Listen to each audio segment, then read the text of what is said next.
One client was like, yeah, we're living on rice and beans. We don't have any money. And I was like, how is that even possible? You have $8 million of real estate here. I really appreciate you taking the time hopping on with me today. We're always trying to get views from experts who aren't us. I like it. I get it. I had a Ask the Expert podcast at one point, or like a couple times for the last 10 years. Yeah, I was watching a bunch of your YouTube stuff today. Cool. This and watch what your content is, what your style is. How long have you been doing that? I found this AI video thing last year. So that's helped me because it's just about getting the information out. And I don't like always being like on screen and Uh-huh. cheesing it up. But yeah, I've been more focused on building out my YouTube, I guess, over the last year. And then the videos from day one on Facebook and stuff. So it's like pretty much how I get all my business now. Yeah, I see that. I see that with a lot of people who are realtors. Like, I think of realtor, just so you know, the style of the conversation that I like to have is like an hour long getting to know you, Oh, right? cool. Like, I like that. get to know you as much as I can. Hopefully, at the end of this, our audience feels like they know you. They get to taste your expertise. We'll make it business, we'll make it personal, like whatever we can do that just, hey, this is your first name is Millie, right? Is that short for Yep. something? Melissa, but I go by Millie. Okay. Yeah, so it's just an hour Spells it long weird. getting to know you. We'll get into the business of it, but it's not just the business. I think the personal and the humanizing, like the, hey, this is how I got here. This is the worst things that I've been through in my life. These are the best things I've been through in my life. Like this is the things that work. I think those are the things that have really brought me the most business. Like the people who are like, Yeah. hey, that guy's a human. Like that guy's a Keep it human. real. He I is like know.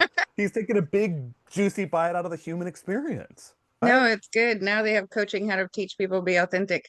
I'm like, just do you. But yeah, everybody's trying Yeah, to fit a just be mold. yourself. Yeah. Yeah, if you've No, I ever like what you're watched doing. Jeff Bezos, he's got this big Gomer laugh. He's got this awesome, like the Gomerest laugh you can have. And his first wife, when they were married, was like, I fell in love with his laugh. And so I went and I researched. I was like, Jeff Bezos's laugh. And it's just this big nerd laugh. I was like, I love Jeff Bezos's laugh. That's Yeah. amazing. And so yeah. So yeah, just be authentic. I like that strategy. It's better. It's easier. You don't have to figure it out. You just do. Just be. It's the best way, right? Yeah. That's who knows. It's the way that I'm working with right now. It seems like that's the way you're working with. I'll give you my basics so you'll know the template. Frame. I'm 42. I've started 30 companies over my Nice. lifetime. I spent a decade in financial advice, and I was advising on about 300 million.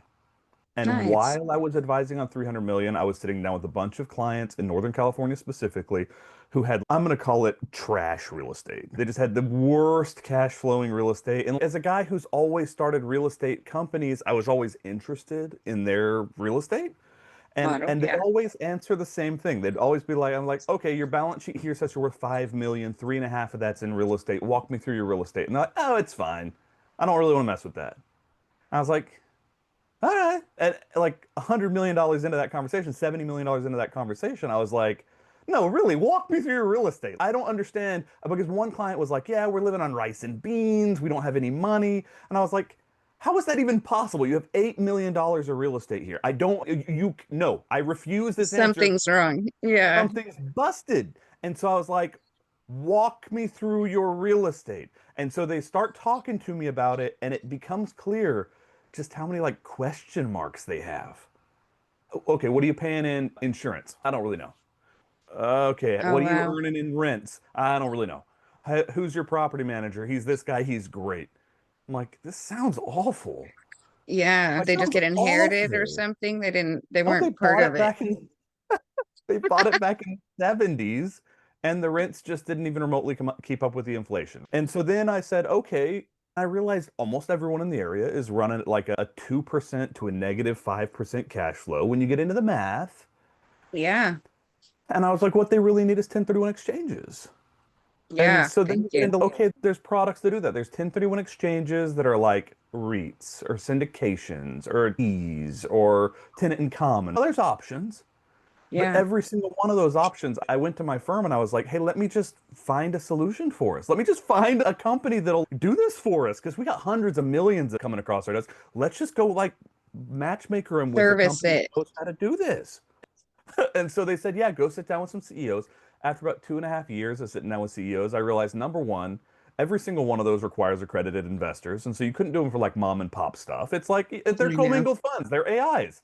And so I was like, Yeah. okay, there's no product out there that you can offer to just a mom and pop someone because all of these are commingled funds and apartment complex renovations of 500. It's a big complicated crap. And I was Yeah. like, there's a solution out there for someone who just does 1031s into single family, right? And so I spent the Yeah. next couple of years trying to crack that. And that's what Bedrock is. That's my biggest company is like Okay. we do single family 1031s. And that's been the next 6 or 7 years is just trying to whack-a-mole all the problems that come up when you decide to attack that. There's a lot. Yeah, no, exactly. And it's common right now. It seems I have a few interesting, like for, and I'm not such an expert. I always call the 1031 exchange company. But so are you working there's the actual company 1031 exchange? Is it different than that? Yeah, so we would be what you would call an exit strategy. If I had Mm, someone who has a property that sucks, you would be like a realtor who says, "Hey, I'm going to help you sell your property." But when you sell your property, you don't want to get cap gains murdered. And right. so you would be saying, "Hey, let's sell your property, and then you need to 1031 into another property. There's better cash flow." Like the simplest example I could give to anybody is like the 1% rule. That's like Yeah. the oldest real estate investing rule there is. Like I make jokes. Adam used it on his first rental property, like the 1% rule. It's that old. If you've got a $2 million rental property, it should be renting for 1% of that per month. So $20,000, right? Yeah. And in Northern California, a $2 million property in Palo Alto is rented for 4 grand, 4,500 bucks. Yeah. It's not 20 Exactly. grand. No, it's And it's crazy. because the values have just decoupled in that market because people who are buying have infinite money and the people who are renting still have 2 jobs or 3 jobs, right? Yeah. They've completely decoupled. And so what that person could do with that $2 million asset is they could sell it.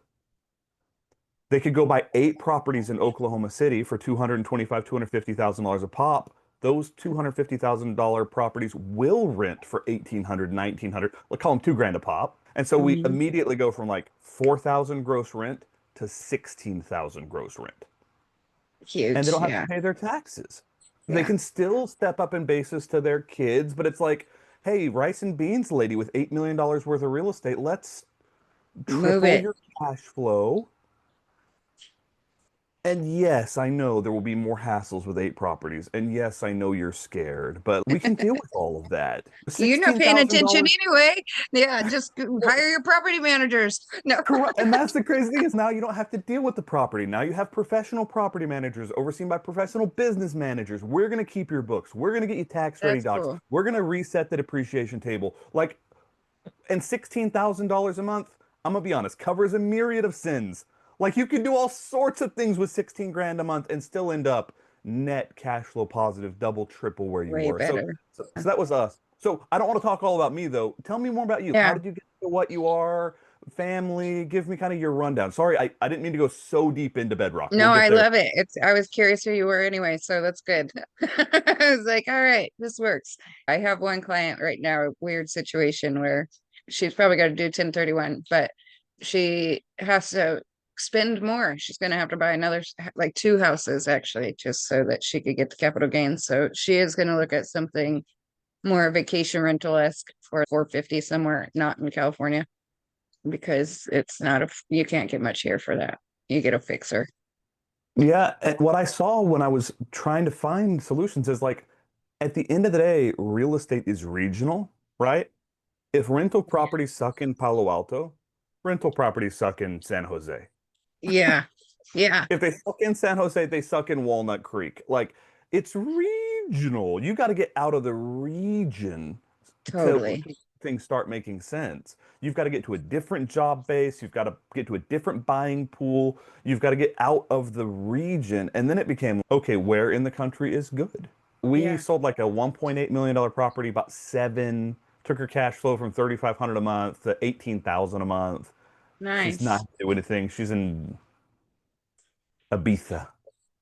I think Nice. I like she's in it. Ibiza right now. Good Where way when I to met roll. her, she was like when I met her, she was just like rice and beans complaining about cash flow. If you enjoyed that conversation, what I think you'll really enjoy is the longer conversation that we had on the subject. This is just one small piece. That conversation was about an hour and a half. If you want to see the whole conversation and really get into the nuance, here's the link.